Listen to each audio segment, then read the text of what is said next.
You're an ultra-processed kind of guy. What do you think the complications are of that? Oh, Dr. Miles is going to ruin my diet today.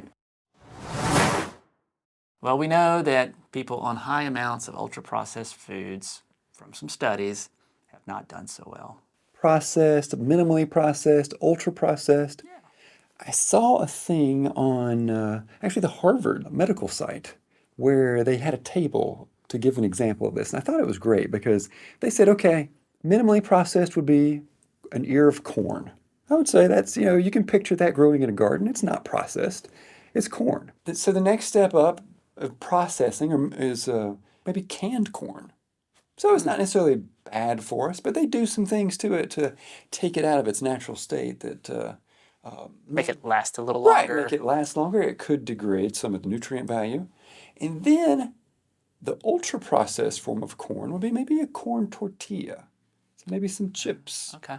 So then Yeah. we got no processing, minimally processed or processed, and then ultra-processed, where the ultra-processed would be the corn chip.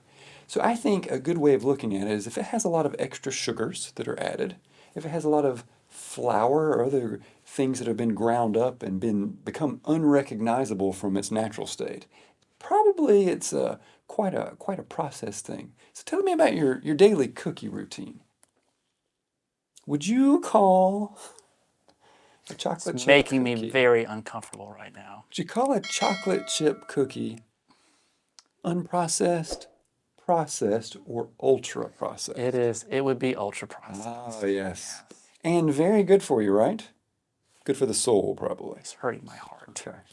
So yeah, I think that's a good example. And what my theory on diet is, I don't think we should necessarily give up everything, but we want to be sensible about it and moderate things. So if you want a cookie every now and then, I think overall it's probably okay. I'm going to have a cookie every now and then.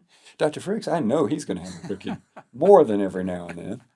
But we do want to try to limit them. And if given a choice, there are some grains that are minimally processed, like oats, steel-cut oats or groats even.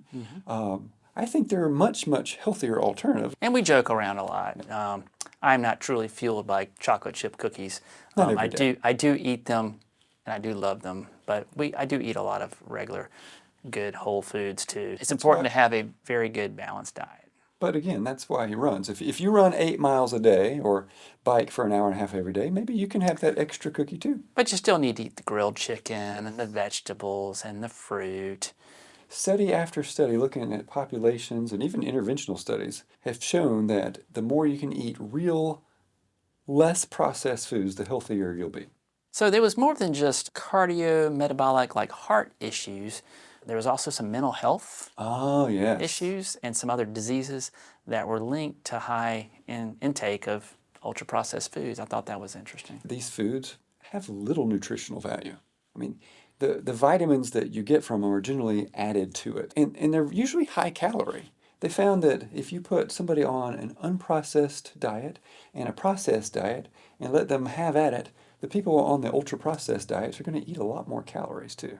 So how do diets like vegan or Mediterranean or other diets like this have to do with all of this? Okay, yeah. Well, the Mediterranean diet fits in very well with this because the Mediterranean diet is built on eating lots of fruit, vegetables, seeds, nuts, whole grains, legumes, and lean meats like fish and other things like that.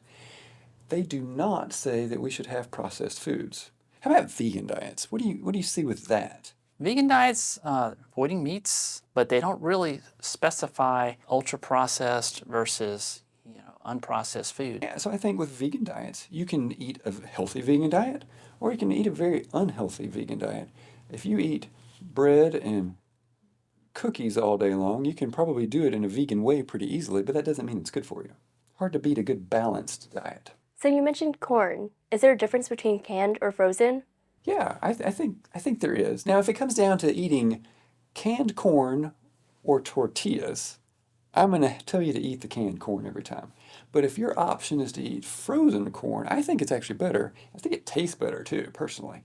And I much prefer to cook with frozen vegetables than I do canned vegetables. But with the canning process, they have these super high temperatures and pressures, and a lot of these nutrients can get destroyed. Where in the frozen state, they're picked optimally and frozen, and a lot of those get locked in. So I think that frozen is better. It's a good way of preserving it. What I was raised on for vegetables was essentially canned vegetables, and I hated them. And I thought that I didn't like vegetables until I got a little older and I realized, hey, I can actually get frozen vegetables that were picked in season and frozen, and they're actually very tasty, and I like them a lot. I mean, nothing beats fresh from the gardens, which is why I try to grow a small garden each year. But the next best thing, I think, is frozen. Y'all notice that I'm being a little bit quiet in this video. This is a very hard subject for me. Dr. Frick is our ultra-processed doctor. Does this mean I'm going to have to give up my hot dogs? Oh, I like hot dogs too. that is something that's ultra-processed that I don't really care for. The only way I can eat it is if it has lots of chili and cheese. Just to cover up. Relish, some onions, some potato chips, potato salad. If given that option, I'm going to pick Dr. Frick's chocolate chip cookie instead. Is there an easy way to recognize all these ultra-processed foods? When I tell my patients, because we talked about canned corn being somewhat processed, but if you can't look at a food and picture it growing in a garden somewhere, or at least a piece of it growing in a garden somewhere, then chances are it's highly processed. So if this is a very depressing video for you, maybe decide to take some baby steps and just start introducing some of these more unprocessed foods into your diet. You might find that you like some of them and that you can kind of move more towards that direction. Sometimes diets can be complex, and it's not always what you're eating, but also how you're eating it. And we talk about in one of our videos, the order of your food can matter. So take a look.